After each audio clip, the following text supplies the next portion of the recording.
नमस्कार, आप देख रहे हैं N24 news Gujarat.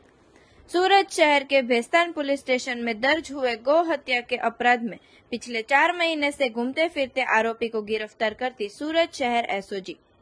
Police commissioner Shri Anupam Singh Gehlot साहेब तथा अन्य जिलाओं के पुलिस स्टेशन में दर्ज हुए अपराध में घूमते फिरते आरोपियों को पकड़ने के लिए दी गई सूचना के आधार पर संयुक्त पुलिस कमिश्नर श्री राघवेंद्र वत्स क्राइम, नायब police commissioner Shri Rajdeep Singh नकुम SOG के मार्गदर्शन के तहत एसओजी पुलिस इंस्पेक्टर की सूचना द्वारा एसओजी ने कार्रवाई की है। सूचना के अंतर्गत एसओजी की टीम सूरत शहर विस्तार में पेट्रोलिंग में थी। उस दौरान एएसआई मुनाफ गुलाम रसूल तथा एएसआई भरत भाई देवीदास भाई को मिली हुई बातमी के आधार पर भाटेना रजान नगर वाड़ीवाला के पास से आरोपी नईम सलीम शेख कुरैशी को गिरफ्तार किया गया है।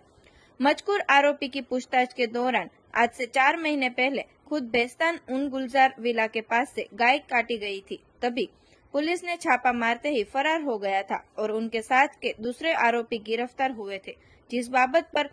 भेस्तान पुलिस स्टेशन में गौ हत्या का अपराध दर्ज हुआ था। देखते रहिए N24 न्यूज गुजरात, सिर्फ हम तक ही नहीं सब तक।